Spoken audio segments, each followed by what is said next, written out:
yang tetap apa ya istilahnya tetap bisa berjalan sampai dengan sekarang.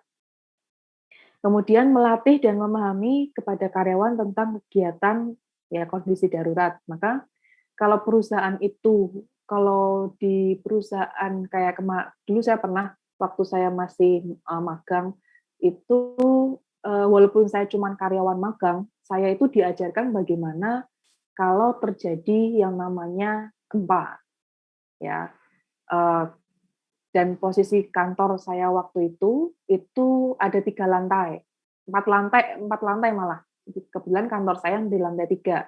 Nah, itu bagaimana caranya untuk menghadapi gempa. Ya, kalau gempa itu nanti ada langkahnya seperti apa, bla bla bla bla. Contoh gampangnya seperti itu.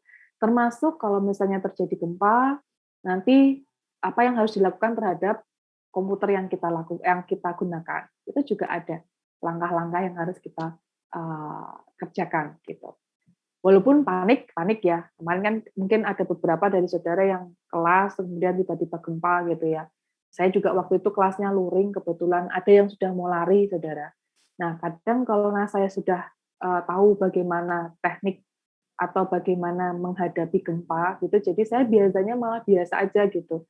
Dari dulu memang saya kalau ada gempa paling cuman, "Oh gempa," gitu. Tapi kalau apalagi kalau di lantai 2, bahaya sekali kalau kita sampai lari ke tangga.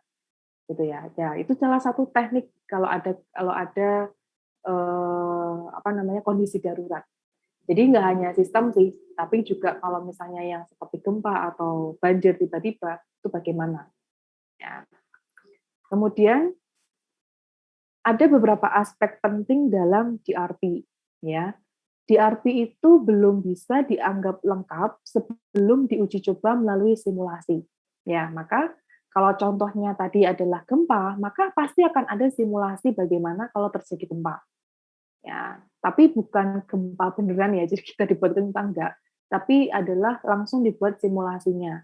At least kalau misalnya, tahu langkah-langkah yang harus dilakukan itu nanti seperti apa, itu akan diajarkan atau disampaikan. Kemudian di RP secara berkelanjutan itu harus direview dan direvisi untuk menjamin bahwa di RP tersebut mencerminkan di situasi terkini.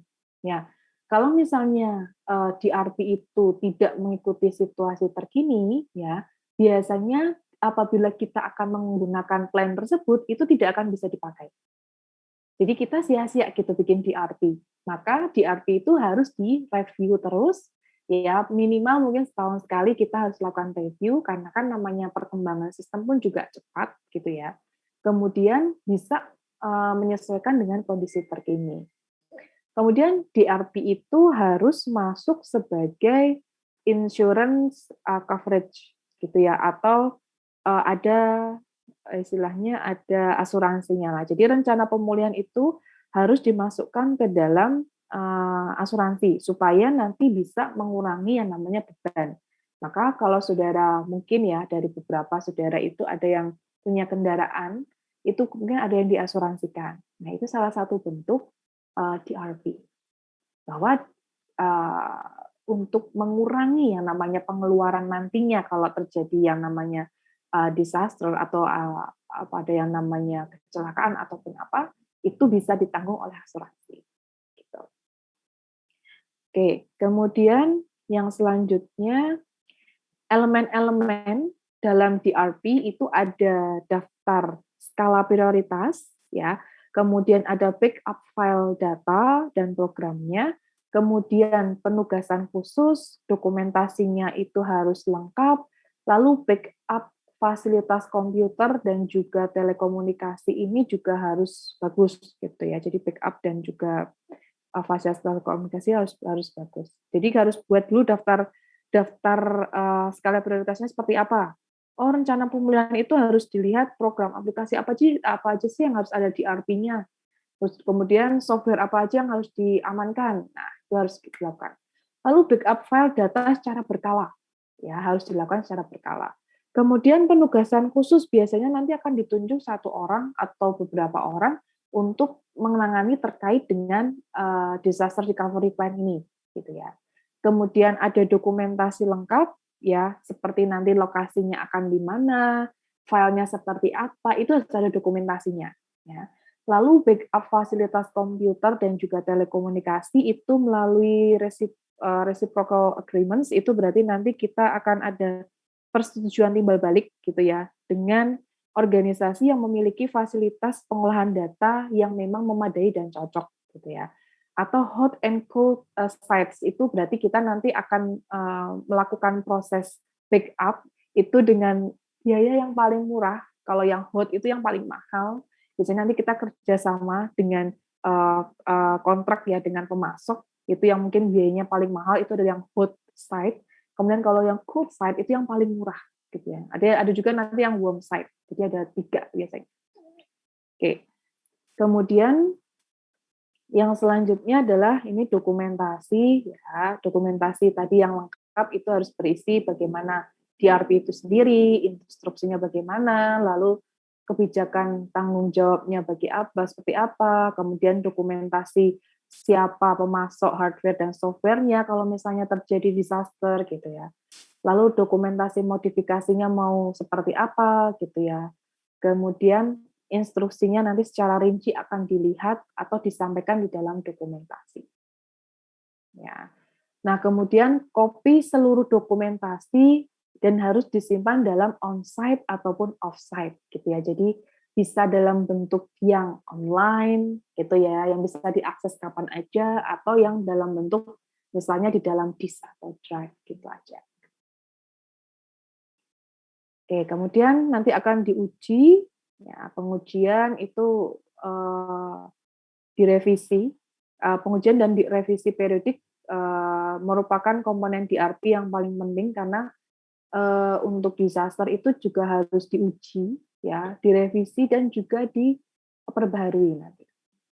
Ya, sehingga nanti sebelum benar-benar kondisi yang emergency sesungguhnya, ya, kita bisa melihat kelemahan, ya, kalau misalnya nanti terjadi gitu ya. Jadi bisa dianalisis dan perubahan itu bisa cepat untuk dilakukan.